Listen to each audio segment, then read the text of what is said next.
a estas alturas de nuestra vida, de este mover genuino de Dios. A ti la gloria, Padre, en el nombre de Jesús. Amén.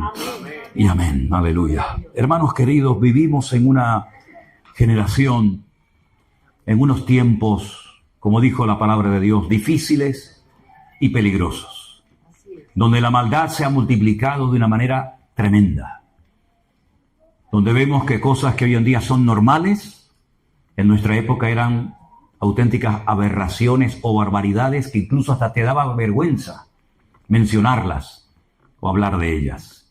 Y todo esto no es producto de la casualidad.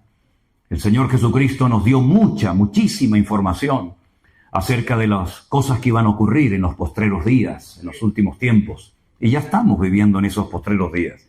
Y el que no sienta en su corazón que estamos en la recta final de la historia de la iglesia es porque está ciego y su corazón tal vez se ha endurecido o se ha enfriado, vete tú a saber.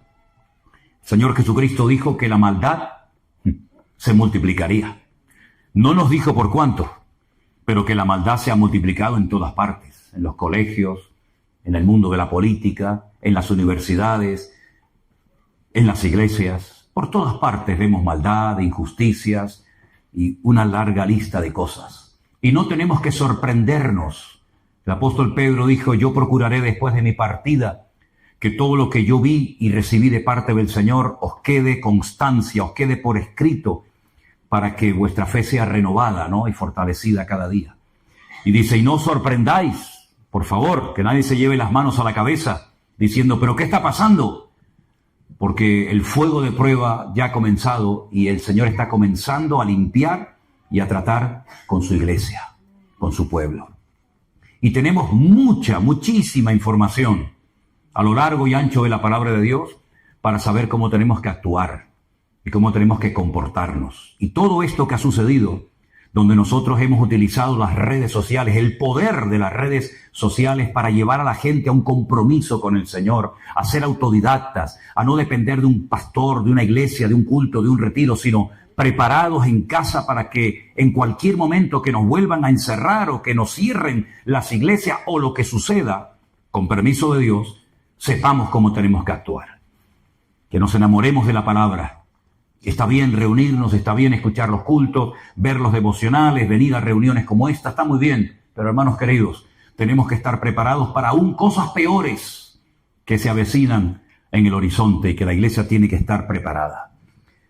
A lo largo de la Biblia, no digo en todos los libros, pero sí en 3/4 partes de la Biblia, 3/4 partes de la Biblia, es un material profético cargado de una información espectacular para que la iglesia supiera adaptarse y moverse en cada etapa de la historia en la cual ha vivido. Lógicamente nosotros no formamos parte de la iglesia primitiva, donde allí mataban a los hermanos y los encarcelaban como cosa normal. Nosotros estamos viviendo en otro tipo de persecución, tal vez más diplomática o más camuflada, pero no deja de haber persecución de alguna u otra manera. Ahora bien, cuando vamos a la palabra de Dios, encontramos que el Señor siempre nos dice, velad y orad, que no os sorprendan estas cosas, que no venga el ladrón y os robe la bendición de vuestros corazones, ¿no? La pregunta es, ¿cómo puedo velar? ¿Cómo puedo prepararme adecuadamente para lo que se avecina?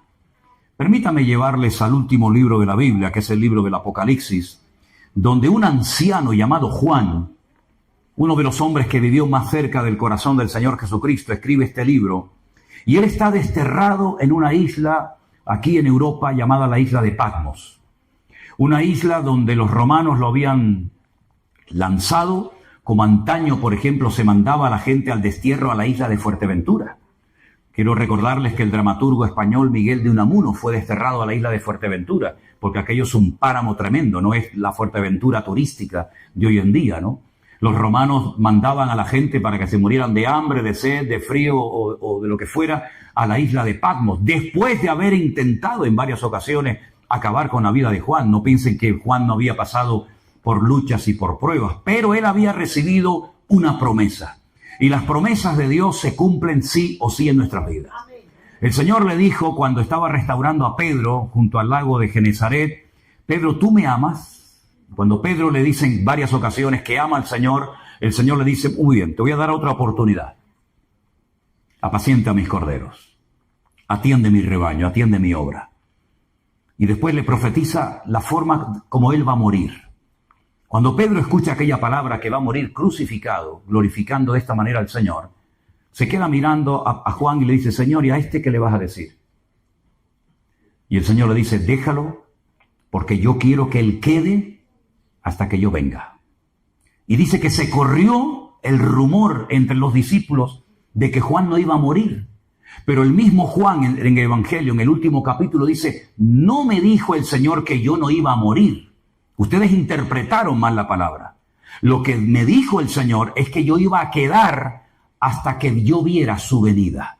Evidentemente el Señor Jesucristo aún no ha venido. Bueno, vino la primera vez, evidentemente, ¿no? Pero no en su segunda venida. Pero él sí la vio, digamos, de una forma profética, a través de sueños, a través de visiones, y por eso él escribe el libro del Apocalipsis, donde él relata la segunda venida del Mesías, de Cristo, y los acontecimientos previos a su venida y los acontecimientos posteriores a su venida. Y él está en la isla de Patmos y dice en el capítulo 1, verso 10, yo estaba en el Espíritu en el día del Señor. Y oí detrás de mí una gran voz como de trompeta. Yo estaba en el Espíritu en el día del Señor. Esto del día del Señor tiene una doble interpretación, pero voy a decir cuál es la correcta en este caso. El día del Señor muchas veces en el Antiguo Testamento hace referencia al Shabbat, al día de reposo, al séptimo día.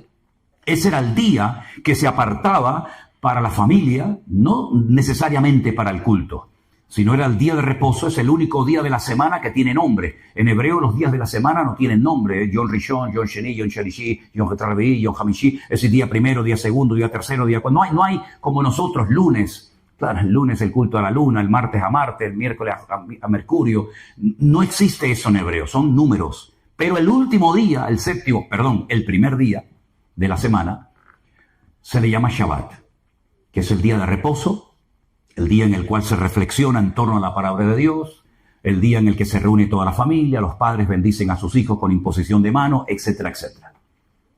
A eso hace referencia muchas veces la expresión el día del Señor. Pero hay otra expresión, o mejor dicho, la misma expresión, que se aplica a la aparición del Señor. El día del Señor, del cual hablan muchos profetas en el Antiguo Testamento, habla acerca de su segunda venida. Y a esa es a la que se está refiriendo Juan en esta ocasión. En el día del Señor, yo estaba en el Espíritu. Ahora, si os dais cuenta, en nuestras Biblias, la palabra Espíritu está con mayúscula. ¿La veis ahí? Apocalipsis 1:10. En hebreo no existen palabras con mayúsculas y palabras con minúscula. Entonces, si tú ves la palabra espíritu con mayúscula, se está refiriendo al Espíritu Santo, ¿no?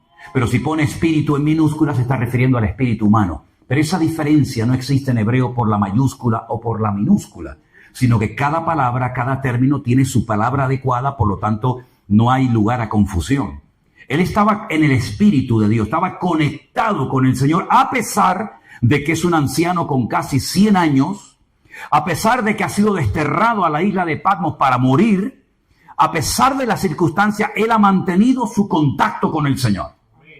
Él no está destrozado, él no está hundido, él no se está quejando, está en el Espíritu, conectado con el Señor a pesar de las circunstancias, a pesar de la soledad, a pesar del frío, a pesar del hambre, a pesar de la avanzada edad que tiene, él está en sintonía con el Señor. Amén. Y entonces cuando uno está bien conectado con el Señor, da igual si tienes comida o no. Da igual si vives en Colombia, Perú, México, Corea del Norte o la China. Cuando tú estás conectado con el Señor te habla, el Señor te ministra, el Señor te bendice. Porque has estado en un ambiente cargado y pesado, pero tu comunión, tu relación con el Señor está intacta.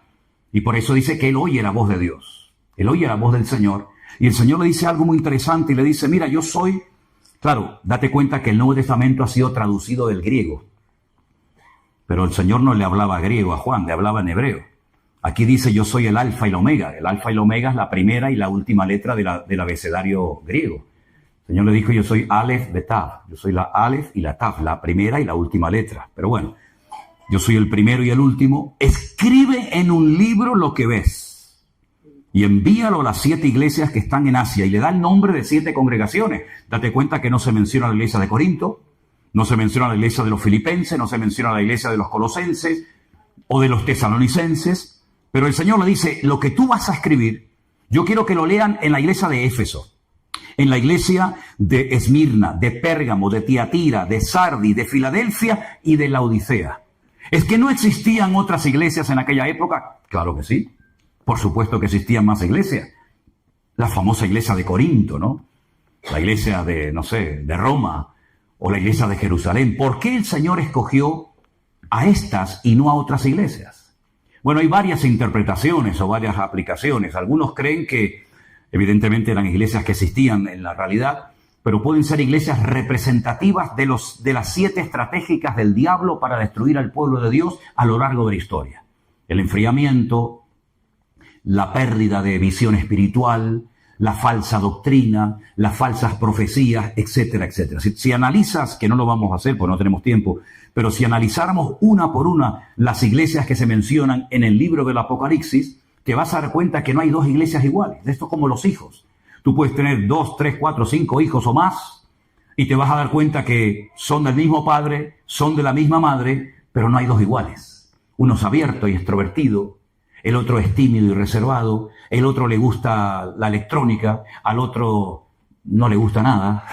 Es decir, te vas a dar cuenta de que las iglesias son casi en ese sentido como los hijos, ¿no?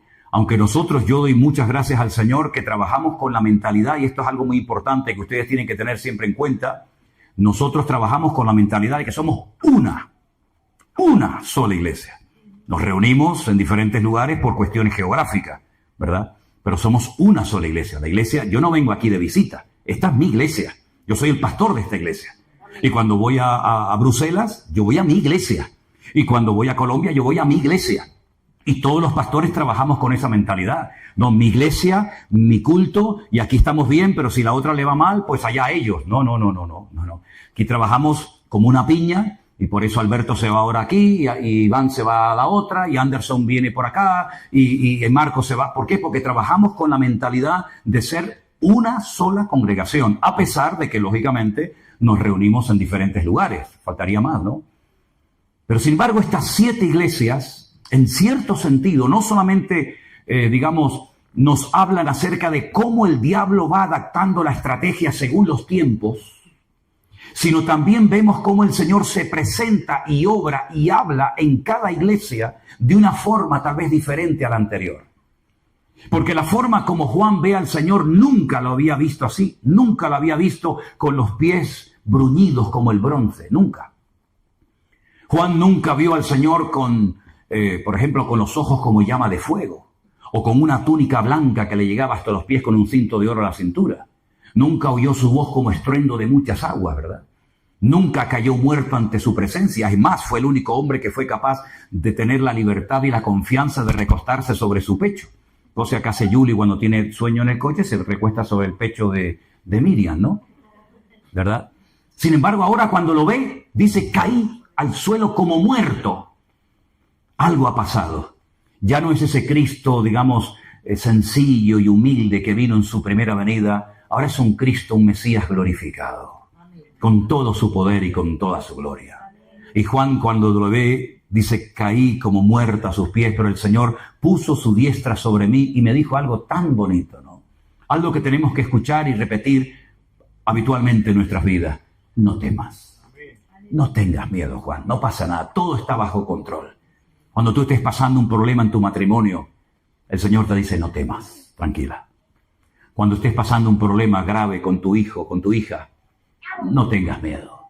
Cuando estés enfermo y te digan, amigo, te ha tocado esto, no tengas miedo. Porque el miedo paraliza. El miedo no es fruto del Espíritu de Dios. El miedo fue lo que hizo que Adán se ocultara de Dios. Tremendo, ¿no? Antes hablaban, eran amigos, paseaban por el huerto del Edén, y ahora el Señor le habla, él oye la voz y le dice el Señor, Adán, Adán, ¿dónde estás? Le dice, Señor, es que oí tu voz, tuve miedo y me escondí. ¿Y por qué? Dice, porque estoy desnudo.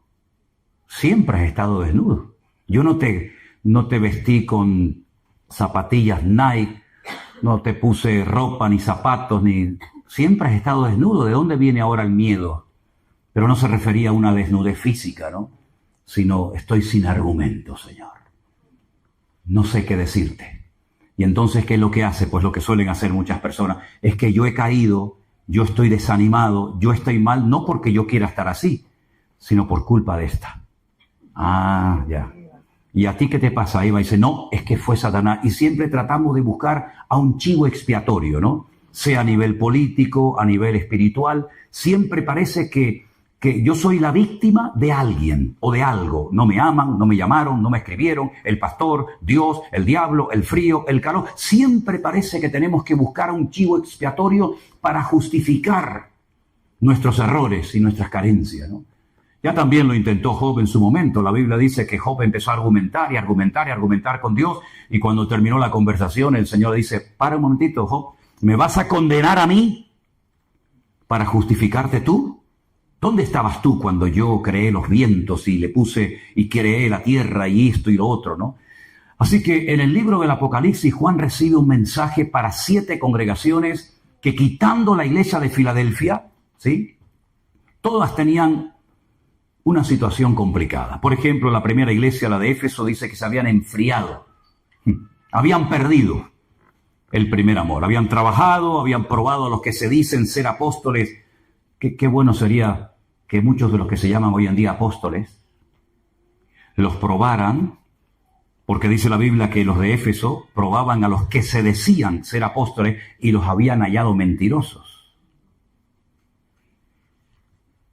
Pero sin embargo, a pesar de que la iglesia de Éfeso había sufrido y trabajado y tenía un discernimiento espiritual, por lo menos lo tuvo durante un tiempo, el Señor dice, tengo contra ti que has dejado tu primer amor.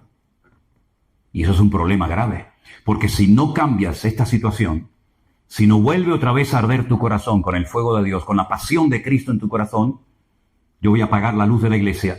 Y ahora en mayo vamos a estar en Éfeso. Yo en mayo ahora viajo y voy a estar en Pérgamo, en Tiatira, en Sardis, en Filadelfia, en todos estos lugares. Y por ejemplo en Éfeso, cuando vayamos, le voy a enseñar a los hermanos montones de ruinas. Allí no hay iglesia, no hay nada. ¿Por qué? Porque no se arrepintieron y no volvieron otra vez al Señor. Si hay alguien aquí que estuvo bien con el Señor, pero te has enfriado, te has apartado y ya no eres ni la sombra de lo que eras, hoy el Señor te ha traído aquí para volver a poner fuego en tu corazón, para restaurar tu comunión con el Señor, para que no vivas del recuerdo de lo que fuiste, de lo que hiciste, sino puedas caminar de victoria en victoria y de gloria en gloria y de triunfo en triunfo en el nombre del Señor.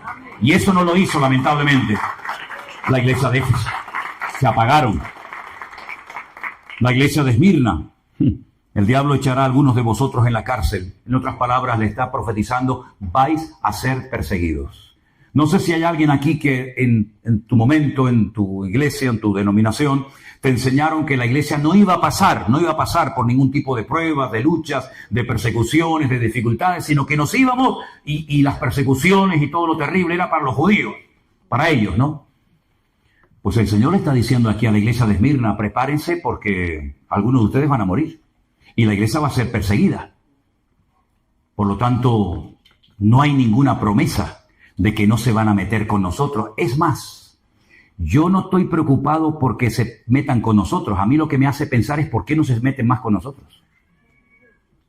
Porque si realmente nuestra vida está haciendo un impacto y está marcando una diferencia en tu universidad, en tu oficina y en tu puesto de trabajo, tú no puedes pasar desapercibido. En algún momento alguien te dirá, tío, tú eres medio raro, ¿no? No te han dicho, tú eres raro, ¿no? ¿Tú dónde vas? Tú no dices palabrotas, no cuentas chistes verdes, no estás todo el día hablando de esto y de aquello. ¿Tú de qué vas? Seguro que a más de uno le han dicho eso, ¿no? Bueno, pues eso es lo que tenemos que marcar, una diferencia en esta sociedad, ¿verdad? Aquí en España, lamentablemente, no sé tanto en Madrid, pero mi padre era, por ejemplo, de Aragón, y allí el nombre de Dios se blasfema a cada 2 por 3, y en el País Vasco ni te cuento. Gracias a Dios en Canarias no hay esa costumbre, pero cuando yo estuve en el ejército, allí todo el mundo, Dios para arriba y Dios para abajo. Y a mí me decían, ¿y tú por qué hablas diferente? Bueno, pues yo le decía, gracias a Dios de que soy cristiano, porque si yo fuera un recién convertido y te oigo blasfemar contra mi Dios, te hubiera dado un trompazo que te arranco la cabeza en un momento, ¿no? Pero eso es lo que yo hacía cuando me convertí, que agarraba a mis amigos así por el cuello y los llevaba al culto, y el pastor me decía, no, Manolo, no es así. Digo, pero es que no me hace caso, pastor, es que no se quiere convertir. No, que no es así, Manolo, tranquilo, relájate. Dice que le doy una... Y entonces tuve que aprender, ¿verdad? Tenemos que marcar una diferencia. Y a veces, pues, esa diferencia hace que te critiquen, que te calumnien, o que incluso te digan, o cambias o te echamos del trabajo. ¿Qué te parece? Cada iglesia tenía un problema. Por ejemplo, había una iglesia donde dice la Biblia que tenían nombre de que tenían vida y sin embargo ya se habían muerto hacía mucho tiempo. Otra iglesia había perdido la presencia de Dios y no se habían dado cuenta. Por ejemplo, la iglesia de la Odisea. En otra iglesia había una falsa profeta que la llamaban Jezabel, que puede ser que se llamara Jezabel de verdad o que sea un nombre simbólico de aquella famosa Jezabel del Antiguo Testamento que cuando los perros se la comieron, pues lo vomitaron, porque es que aquello era terrible, aquello. Después del diablo, esta mujer era terrible, ¿no? Y había otra iglesia, pues que había permitido que falsas profecías, es decir, una falsa expectativa, naciera dentro de la iglesia. Yo me preguntaba en estos días, y si el Señor nos escribiera una carta a nosotros, ¿qué nos diría?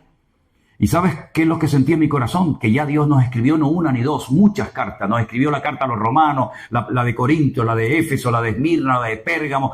Todos esos mensajes son para nosotros, para que no tengamos excusa y no podamos justificar nuestra falta de madurez, nuestra falta de obediencia, nuestra falta de santidad. Ya tenemos toda la palabra de Dios escrita en nuestras manos. Imagínense ustedes que fuéramos miembros de la iglesia de Corinto. Tendríamos dos cartas, primera y segunda de Corinto. Pero ¿y qué le dijo Pablo a los romanos? Yo no sé. ¿Y qué le dijo Pablo a los tesalonicenses? Pues no lo sé. Pero gracias al Señor que toda la información que necesitamos para poder vivir vidas cristianas victoriosas, ya la tenemos. Ya tenemos la información para ser cristianos santos, agradables a Dios, aprender a esperar, no huir del trato de Dios, dejar atrás el pecado, vivir en unidad, vivir en humildad. Ya lo tenemos todo en la palabra de Dios. No tenemos que inventarnos nada. Ya el Señor ha revelado su palabra y la tenemos por escrito en nuestro propio idioma para que no tengamos excusa y sepamos cómo tengo que tratar a mis hijos. Y cómo tengo que administrarme económicamente. Algunos que han sido unos botarates toda la vida, que todo lo que ganaban, vamos, a la media hora ya se la habían fundido.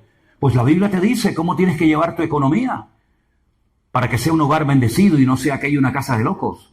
Y el Señor nos da sabiduría para saber cómo organizar y pastorear una iglesia, ¿verdad?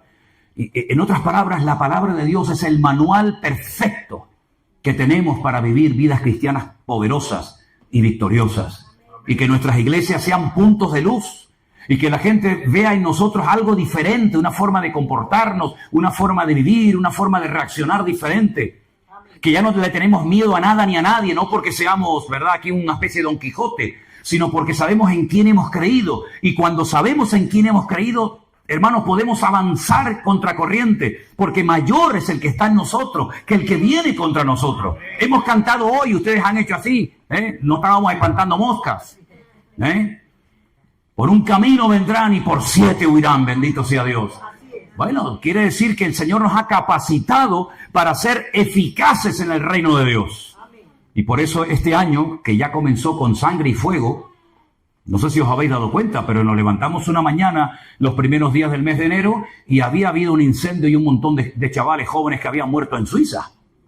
Y yo dije, uy, cuidado, porque las circunstancias y lo natural nos hablan de un trasfondo espiritual. Ya sé que el hombre natural, como dice la palabra de Dios, 1 Corintios 1, no sabe discernir las cosas de Dios, para él son locura, no entiende lo que está pasando, pero dice la Biblia, pero el hombre espiritual, el hombre que ha nacido de nuevo, el hombre que tiene al Espíritu de Dios en su corazón, tiene una lectura diferente de las cosas. Y yo cuando vi que los primeros días de enero ya empezaron con muertes de jóvenes, con fuego, con cosas destruidas, yo dije, ya está, ya nos está indicando el Señor cómo va a ir el resto del año. Y en pocos días de enero, que aún no ha terminado, fíjate las cosas que han pasado. ¿Quién le iba a decir a este del bigotito que decía, ven para acá, cobarde, aquí te estoy esperando? Pues fue para allá y lo buscó. ¿Quién te iba a decir? ¿Quién te iba a decir a ti esos cambios?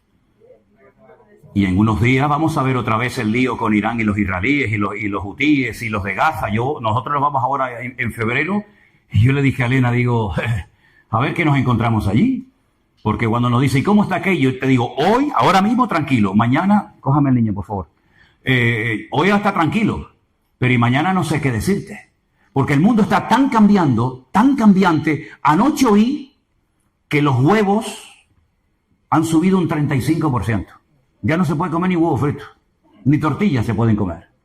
Y esto no ha hecho más que empezar. Y vamos a ver cómo el mundo va a ir de mal en peor.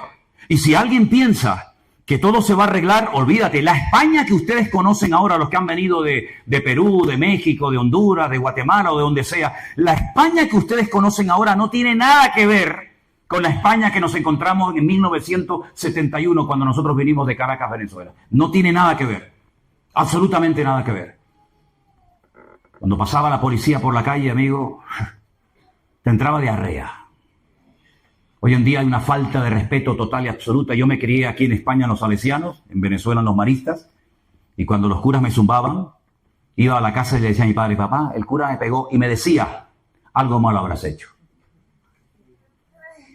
Y encima cobraba también el viejo. Y entonces me daba un papel dentro de un sobre y decía así literalmente: con este, carta blanca. Y yo le daba al cura el papel de mi padre: con este, conmigo, carta blanca. Me dieron hasta en el carnet de identidad los curas. Por todos lados me dieron. Por arriba, por abajo, por la cabeza, por aquí, por allá, por todos los lados. Dile a tu padre hoy en día que el maestro te ha dicho algo, que cuelgues el teléfono, que prestes atención y que ni se le ocurra tocarte. Va el padre y le mete una paliza al profesor. Entonces, pero hombre, ni tanto ni tampoco, ¿no? Yo he visto en Tenerife chavalas borrachas y drogadas perdidas gritándole a la Guardia Civil. Sí, hombre, hazlo hace años, pégale un grito a un Guardia Civil. Te mete ¿Has visto a la niña del exorcista? Que le da la cabeza así vuelta. Así te pasa, ya da vuelta así,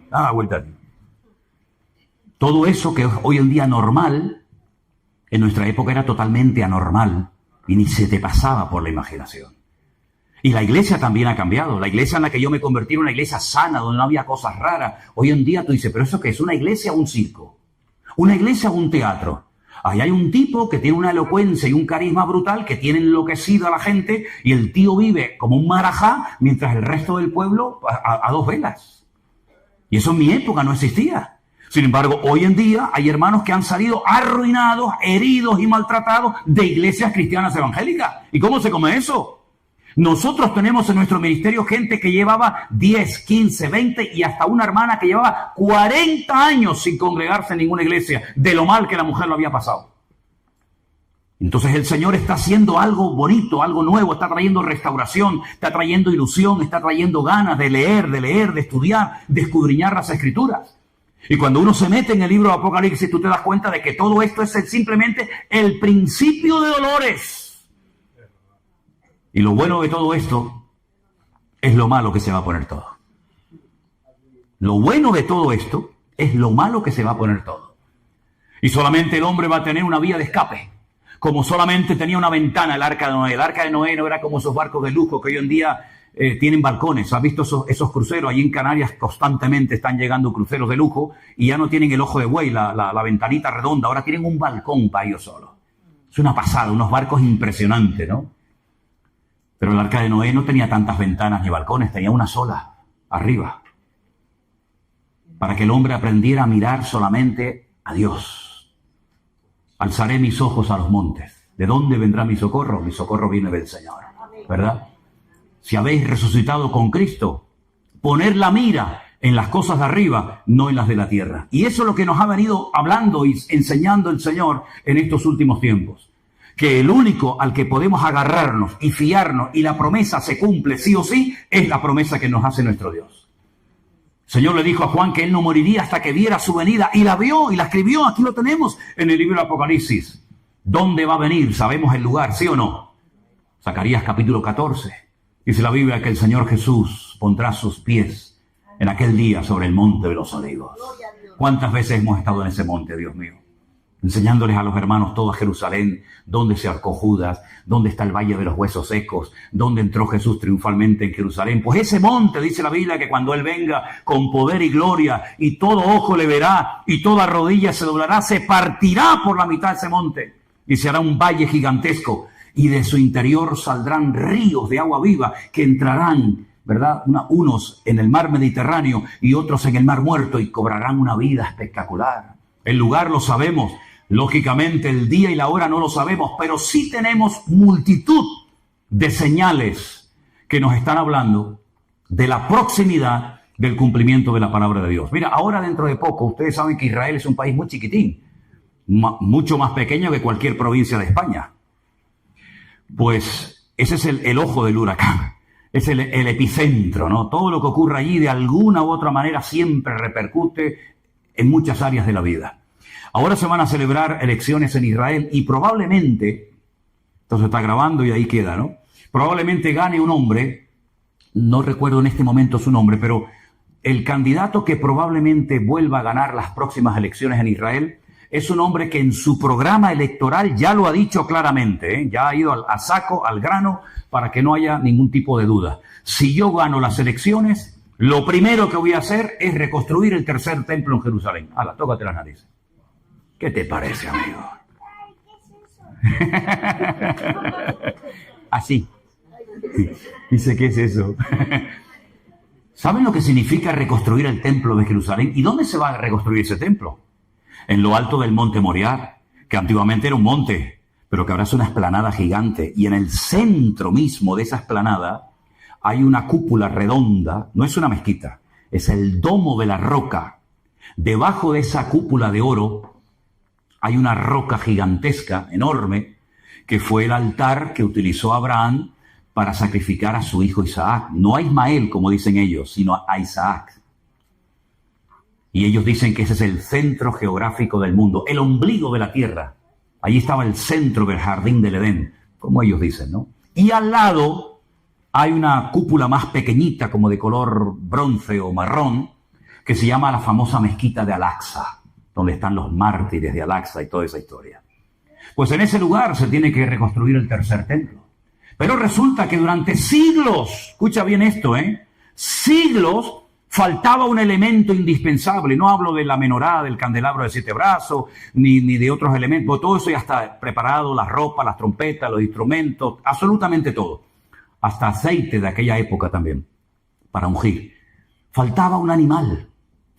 Qué cosa más rara, Faltaba la parada humana, la vaca roja, una vaca que tiene todos los pelos de su cuerpo de color rojo. No puede tener ni uno diferente porque automáticamente queda descartada y no se puede manipular genéticamente. Y entonces esa vaca se pone sobre el altar, se sacrifica, se quema totalmente, según el ritual de la ley de Moisés, ¿vale?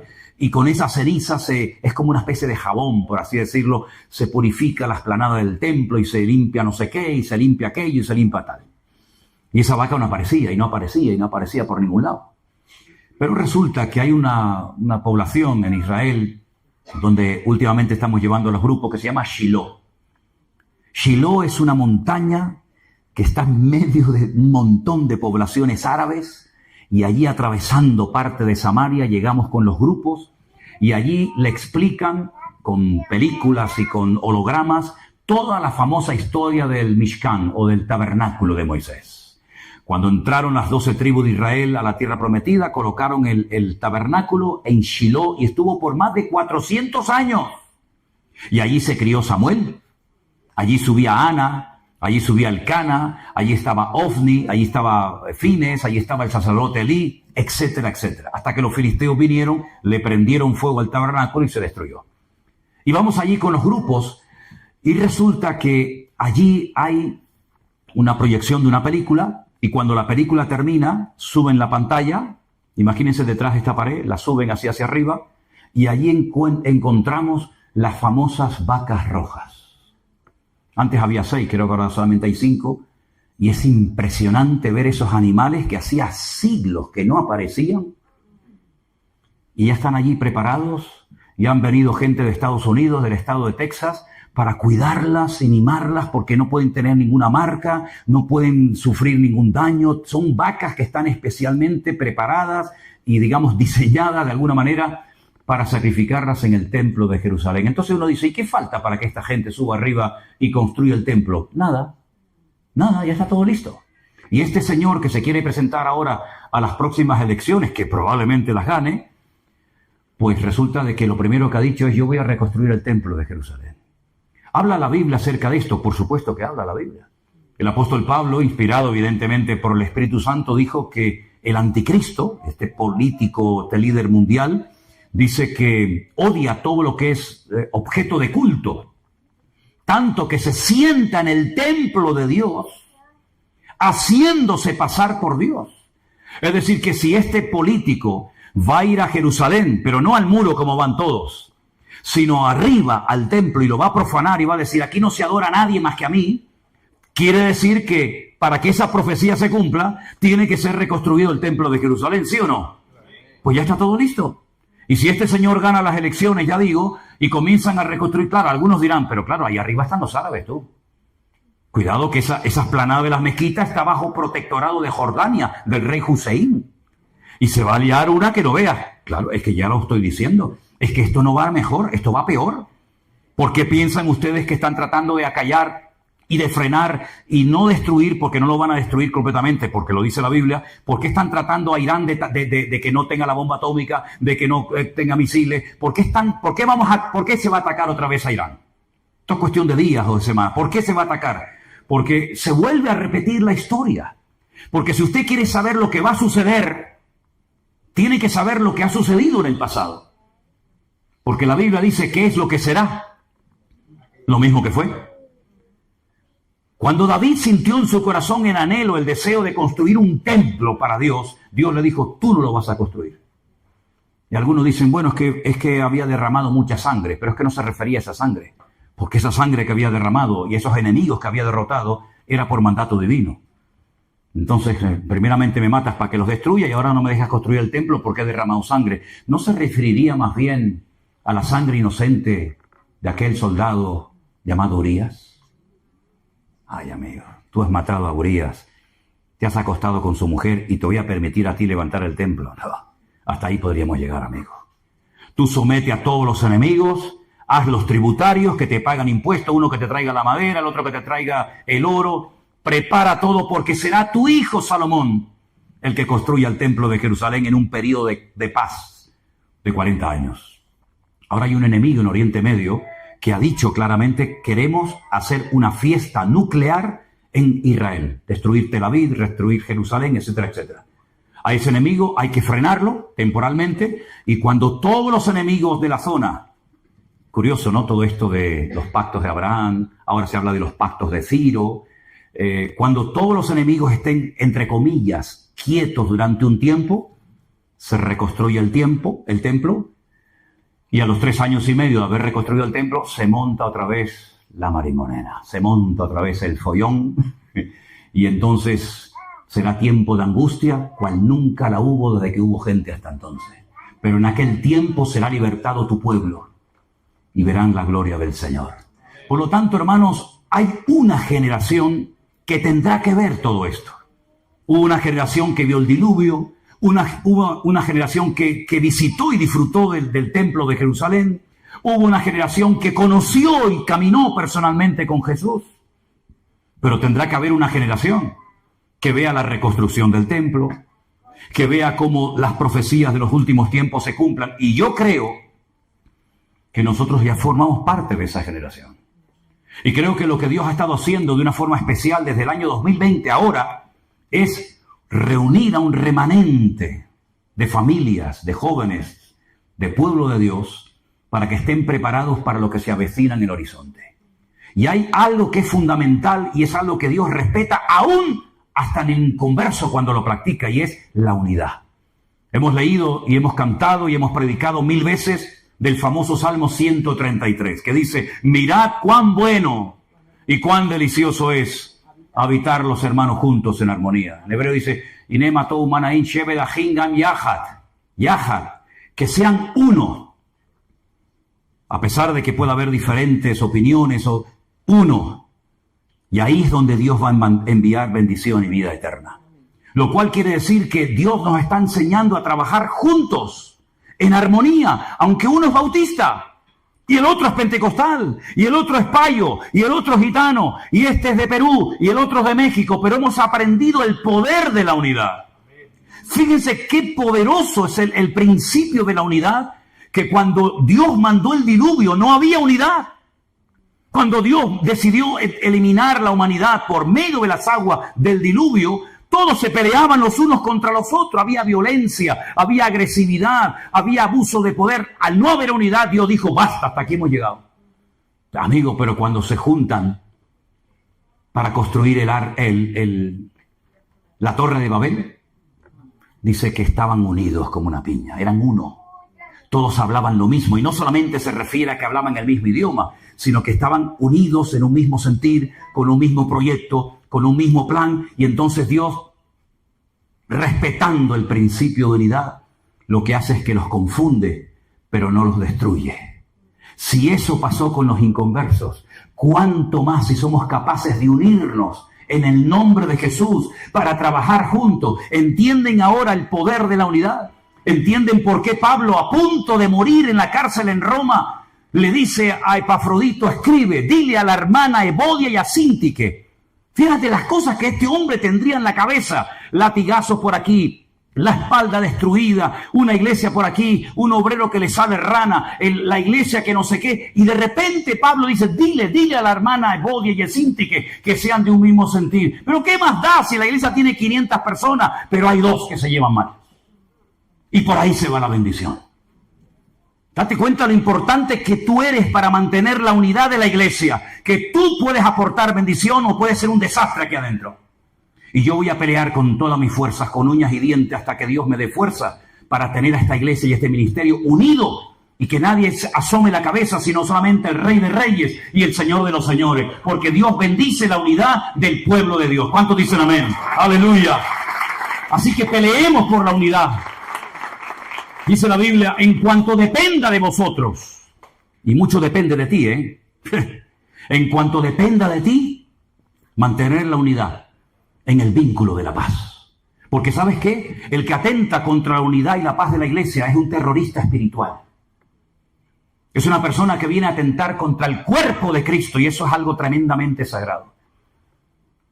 Por eso la palabra del Señor nos enseña que la unidad que produce el Espíritu, no nosotros, la unidad la produce el Señor. Tú y yo, cada uno de ustedes, somos responsables de mantener esa unidad. Y a veces en el cuerpo hay que operar. A mí me han operado 5 veces, Yo he estado 5 veces encima de la mesa de un quirófano. Y a veces hay que estirpar. Y a veces hay que cortar. Y el Señor dijo, más vale entrar con un ojo al cielo que no entrar teniendo los 2. Y más vale entrar con una mano que teniendo las 2 y al final te vas al infierno. Entonces, a veces el Señor tiene que intervenir. Por eso, si me permiten, ustedes tienen tiempo, ¿no? ¿Sí? Yo pregunté a Miguel, ¿cuánto tiempo tenemos aquí? Me dijo, indefinido.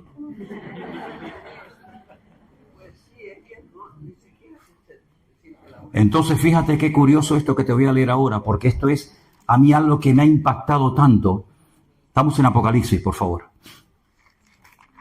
La Biblia dice que en el libro de Apocalipsis había una mujer.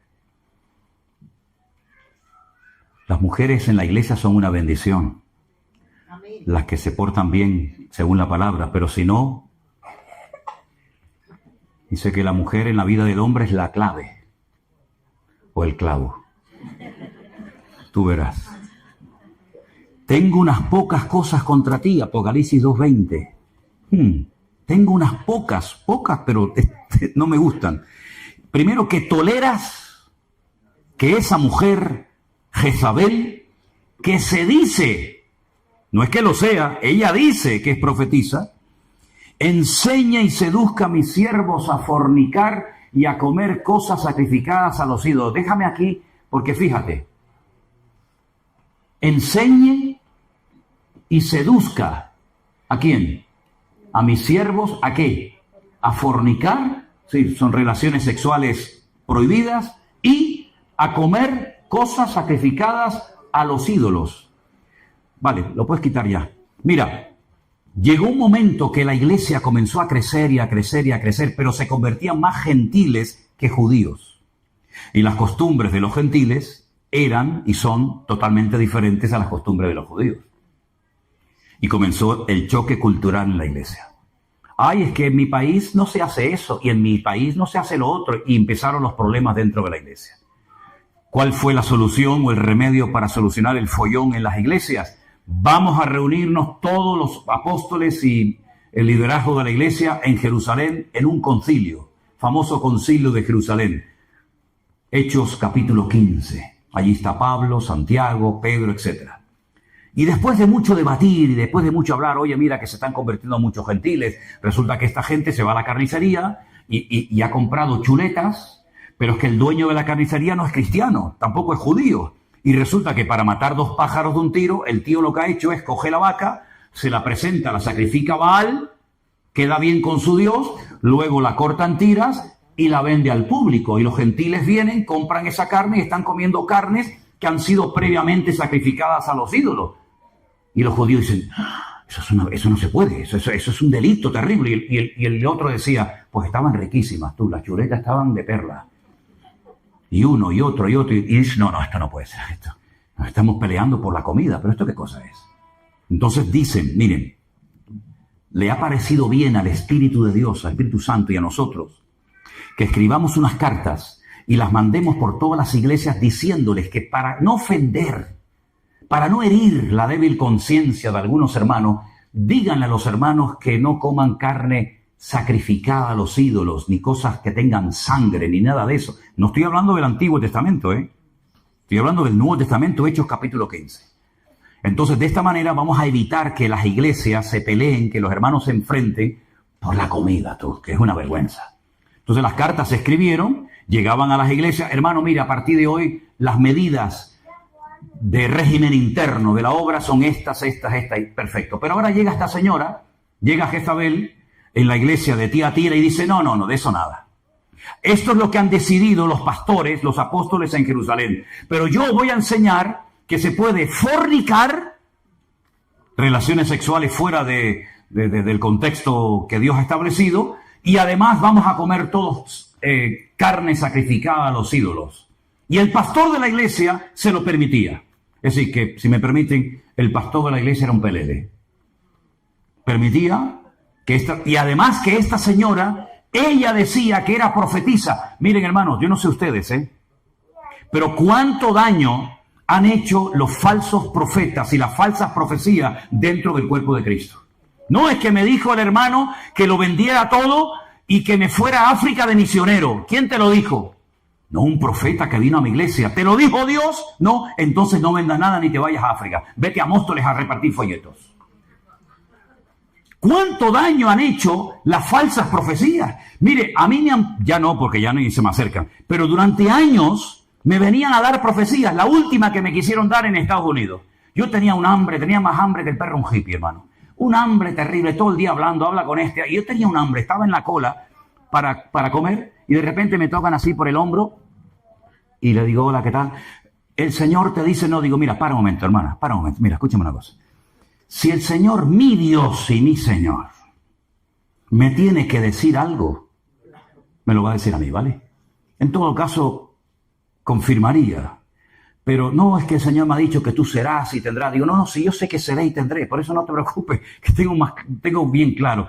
Pero, ¿cuántas veces la gente, yo he ido a cultos donde termina el predicador, ni por ahí te pudras, ni gracias le dieron al hombre que predicó 2 horas. Pero luego llega el profeta y empieza, ven hermana que te voy a dar una profecía. Como un amigo mío que yo tenía en la iglesia cuando yo era joven, no estaba casado ni nada, y estaba enamorado de una chavala de la iglesia. La chavala no hacía ni caso, Y venga, y al final no se le ocurre otra cosa que llegar a la chica y le dice, hermana, el Señor me dice que te tienes que casar conmigo. Y la hermana dice, pues a mí el Señor no me ha dicho nada. A ti el Señor te habrá dicho misa, pero a mí no me ha dicho nada. Le dio una cachetada sin manos. Entonces la Biblia dice que hay que filtrar todo por la palabra de Dios. Ya no es el sentir, a mí me parece, yo creo. No, mire. Aquí tenemos la palabra de Dios por escrito. Y si alguien se atreve a decir o a compartir algo, lo tenemos que comparar con la palabra de Dios. Porque no es Dios el que se tiene que sujetar a ti. Eres tú el que te tienes que sujetar a la palabra del Señor. ¿Y cuántas veces por respeto, por ingenuidad, porque te da corte decir no? ¿Cuántas veces los hermanos se han hecho falsas expectativas? Porque alguien vino de no sé qué sitio y te dijo, como una vez vino un hermano a mi iglesia, hace años, no a esta sino a otras, y cogió una botella entera de aceite de oliva, una botella entera, y se la derramó por encima un hombre delante de mí. Yo digo, madre mía, el aceite lo va a poner perdido. Le manchó todo, el traje, la corbata, el pantalón, y le dijo, tú vas a abrir 3 empresas. Ni abrió las 3 empresas, sino que las 2 las tenía, las fundió y se arruinó. Y encima perdimos una botella de aceite de oliva, que fue lo que más pena me dio. Entonces, hermanos queridos, hay que madurar, ¿eh? Vamos a dejar a un lado la ingenuidad. Es muy bonita la ingenuidad. Yo siempre he dicho que a mí los que más feliz me hacen de la vida y los que me hacen reír son los niños. Yo con los niños los paso pipa porque tienen una ingenuidad. Por ejemplo, cuando dije ahora, tócate las narices. Este chiquitín dice, mamá, ¿y eso qué es? Eso es una pasada, escuchar a un chaval decir esas cositas, ¿no? Pero espiritualmente hablando tenemos que madurar. Y si el pastor predica, gloria a Dios, pero yo tengo mi Biblia en la mano y voy a comparar. Y voy a ver si realmente lo que enseñó es bíblico o no es bíblico. Y si no es bíblico, ni Manolo, ni Perico de los Palotes, ni San Pablo bendito, lo que no es bíblico, yo no tengo la obligación de decir amén. Pero a lo que es de Dios, te guste o no, yo digo amén y me sujeto porque Dios me está hablando a través de la vida de esa persona. ¿Cuántos dicen amén? Y esto es lo que hemos querido, y gracias al Señor parece que lo estamos viendo, dentro del Ministerio Centro Evangélico Vida Nueva. Queremos que la gente sea autodidacta, que lean la palabra, que la estudien, que analicen por sí mismos si la enseñanza que han recibido en otros lugares es realmente bíblica o no. Me pasó una vez en Milán, en Italia, predicando. Se me acercó una hermana y me dijo, hicimos un culto unido con varias iglesias, y se me acercó esta hermana de otra congregación y me dice, pastor, el domingo pasado en la iglesia mía pasó algo y yo no estoy de acuerdo con lo que... Y digo, a ver, y me dice, el pastor sintió en su corazón acostarse en la plataforma, acostarse. Y dijo, hermano, yo he sentido, claro, después empieza que si el versículo para arriba, tal, es la manipulación típica, ¿no? Yo he sentido que me tienen que tapar con billetes. Yo lo hubiera tapado, pero de piedras. A ver si me entienden. Pero digo, taparme con billetes. Y entonces dice que la gente pasaba y le pone, claro, el billetito para que no se caiga, tal. Y entonces le digo, pero una pregunta, usted eso lo vio mal. Dice, sí, sí. Digo, pero usted también pasó, ¿verdad? Cuando te dicen, cuidado. Cuando tú le dices a un hijo, ¿fuiste? Papá, ya está, ya fuiste. Me dice, Digo, tú también pusiste el billetito, ¿no? Entonces, ¿qué vienes a hablarme? Vienes a hablarme de lo mal que se hizo, pero tú estás allí. ¿Tú tienes algún cargo en la iglesia? Le dije. Sí, yo soy líder de no sé qué. Digo, claro, por eso no te vas de la iglesia. Porque te gusta la poltrona, como a don Peter, el que tenemos aquí en España, que no se va ni con agua caliente este tío. Te gusta a ti el rollo, Pero ahora vienes largando de que el pastor no sé qué, no sé cuánto. Sal corriendo inmediatamente de ese antro, porque tú eres copartícipe de esa barbaridad que allí se ha cometido. Y la mujer me hizo caso y salió, ¿sabes? Pero ¿cuántas veces vemos algo incorrecto y como que nos da reparo, ¿no? Si usted está viendo algo que no es bíblico, que no es correcto, se ha salido de la palabra, se ha salido del orden bíblico, se toleran como esta del libro de Apocalipsis, que predicaba cosas ridículas y encima las quería justificar diciendo que era una profeta. Si usted se queda, usted se hace copartícipe de esa barbaridad, de ese disparate que allí se está enseñando. Y es tiempo de ponernos los pantalones largos, hermanos. Pablo dijo, cuando yo era niño, pues yo hablaba como un niño. Yo actuaba, pensaba y actuaba en la vida como un niño, mas cuando ya fui hombre, dejé lo que era de niño. Entonces nosotros decimos, hermano, ¿cuánto tiempo lleva usted en la iglesia? O en las iglesias, porque hay algunos que le van a faltar iglesia, porque han estado ya en todas. Ya es tiempo de madurar. Ya es tiempo de decir, esto no es bíblico. Esto no está por ninguna parte. Esto no tiene ni pies ni cabeza. No, es que lo enseñó el pastor, como si lo predica el Susan Corda, a mí me da igual. Esto no está en la palabra de Dios. Entonces, hermanos, nosotros queremos que la gente crezca, que la gente madure, y que la gente cuando abra la palabra de Dios, oren y le digan, Señor, ilumíname con tu palabra. Y si tiene alguna duda, pregunte. Pero por favor, si usted es miembro de alguna congregación, de algún ministerio, de alguna denominación, y usted ve que hace años que ya la palabra ni se toca, sino venga anécdotas, venga testimonios, venga chistes, venga esto y venga aquello, hermano, tiene que orar seriamente al Señor y preguntarse qué rayo está haciendo usted en un lugar donde Cristo no es el centro. Y permítame decirles, y termino, que hay una iglesia, no hablo del pueblo de Israel, donde Dios dice un día que le mostró a Ezequiel que quitaba su gloria del templo, ¿no? Sino hay una iglesia, que es la última, que le dice el Señor, yo conozco tus obras, Apocalipsis 3, verso 15, conozco tus obras, ya no eres ni frío ni caliente. Ojalá fuera frío o caliente, pero por cuanto eres tibio y no frío ni caliente, te vomitaré de mi boca. Nunca se había escuchado esa expresión en la Biblia, ¿no? Dios vomitando al tibio. Porque tú dices, yo soy rico. Mira lo que decía la iglesia, escucha esto. Yo soy rico, me he enriquecido, de ninguna cosa tengo necesidad y tú no sabes qué eres. Escucha, desventurado, miserable, pobre, ciego y desnudo. 5 cosas que le dice el Señor a la iglesia que seguramente le habrán chocado. Dice, ¿cómo? Si somos ricos no nos hace falta de nada. Que no, miserables, pobres, ciegos, desnudos, desventurados. Por tanto yo te aconsejo que de mí compres oro refinado en fuego, que es tipo de la fe, vestiduras blancas, la justicia de Dios, la santidad, para que no se descubra la vergüenza de tu desnudez. Y ahora más adelante le dice algo impresionante. Yo reprendo, castigo a todos los que amo. Eso es bonito, ¿no? Que Dios nos reprenda, que Dios nos hable. Porque aquí yo estoy a la puerta. A la puerta, no había entrado, estaba a la puerta. Esto es metafóricamente, se sobreentiende, ¿vale?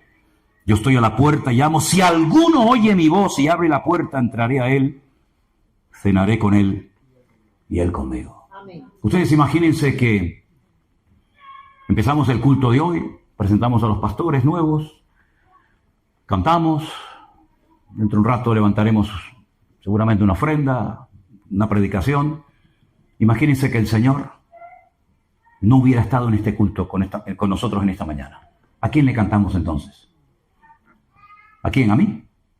Como hay una secta por ahí que le cantan al apóstol, le cantan al pastor. Fíjate tú. ¿Qué vamos a cantarle aquí? ¿A quién le vamos a cantar? Pues eso es lo que pasó en la iglesia de la Odisea. Aquí estoy a la puerta y estoy llamando. Y es que no se enteran. ¿Qué estáis haciendo ahí adentro? ¿A quién estáis adorando? ¿A quién estáis cantando? Estoy a la puerta. Si alguno por ahí adentro todavía le queda un mínimo de sensibilidad, pues que abra la puerta y entraré. No dice a la iglesia, entraré a él, cenaré con él y él conmigo. ¿Cómo es posible que una iglesia entera, en peso, hayan perdido la presencia del Señor y ninguno se dio cuenta, ni siquiera el pastor? No sé a lo que estaban jugando, yo no sé a lo que estaban jugando allá adentro. Pero lo que está bien claro es que perdieron lo más importante que tiene una iglesia. Lo más importante no son los micrófonos, el teclado, el piano, la guitarra, no. Lo más importante es la presencia de Dios. Sin la presencia de Dios no pasa nada. Cantamos a capela, cantamos sin guitarra. Yo estuve en Cuba y entré un día en una población. ¿Hay algún cubano aquí? Bueno, estoy claro. Yo entré en San Miguel de Padrón. Ya, es que yo voy a donde nadie quiere ir, amigo. ¿Qué te parece? Ahí fui yo a San Miguel de Padrón, a jugarme el cuello. Allí estuve yo a las 6 de la tarde predicando la palabra y salía a las 8 de la mañana al día siguiente. ¿Qué te parece? La única vez que me ha pasado, ¿eh? Y ya el pastor dijo, vamos a dejarlo ya porque vamos a matar a este hombre, me dijo. Entré a las 6 de la tarde y seguí hablando y hablando y cantando y hablando y cantando y predicando y terminaba y la gente en los bancos decía más. Una pasada, aquello fue increíble lo que pasó en aquella iglesia. ¿Y saben con qué tocaban? Claro, no era una batería de estas electrónicas, con latas, hermanos, con latas y palos. Pero la gloria que había allá adentro, ya me hubiera gustado a mí esta mañana que hubiera esa gloria aquí en este culto.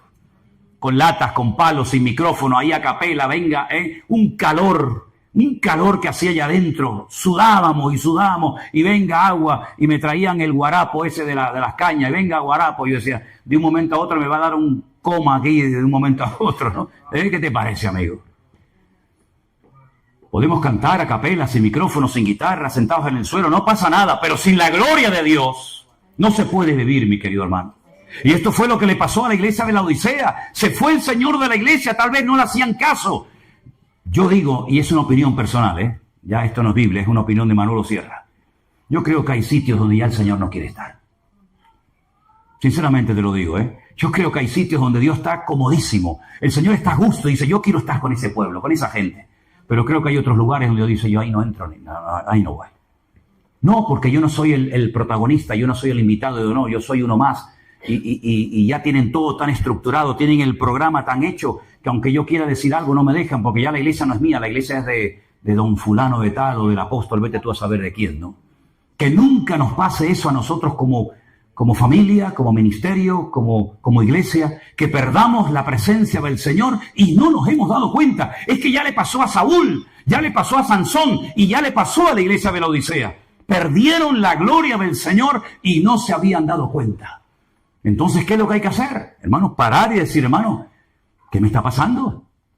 Ya no siento la presencia del Señor, ya no tengo ganas de leer la palabra, no tengo ganas de congregarme con otros hermanos, me siento raro en todos los lugares, no me ubico en ningún sitio. Hermano, ¿estás enfermo? ¿Estás enfermo? Cuando dice la palabra de Dios que donde hay 2 o 3 reunidos, hermanos, ¿qué dice la Biblia? Ahí estoy en medio de ellos. ¿Y por qué dijo 2 o 3? Porque alguna explicación tiene que tener. O el Señor dijo 2 o 3 porque no se le ocurrió otro número. No, un momento. Es que hasta el día de hoy, tú vas a Israel y no se puede hacer una reunión de oración, ni se puede abrir una sinagoga, ni hacer una reunión pública si no hay lo que llaman un minyan. Y un minyan es un número de 10 varones. Puede haber 1000 mujeres, pero no hay minyan. El minyan son 10 varones. Y cuando hay 10 varones se puede abrir una sinagoga, se pueden hacer ceremonias, etcétera, etcétera. No hay minyan, no hay nada. Por eso Pablo se fue al río a la oración con Lidia y con todas aquellas mujeres, porque no había sinagoga donde él fue, porque no había 10 varones. Y ahora Jesús, que es judío, que sabe ese rollo que se han inventado los rabinos, les dice 10. Con que haya 2, yo estoy allí. Y tú puedes decir, sí, pero ¿estoy yo solo? No, porque yo estaré contigo todos los días hasta el fin del mundo. Así que donde tú estás, yo estoy. Así que ya somos 2, ahí está mi presencia. ¿Te das cuenta? Entonces vamos a cerrar nuestros ojos en esta mañana y decirle al Señor, Señor, sigue obrando en mi vida. Aleluya. Sigue tocando mi corazón.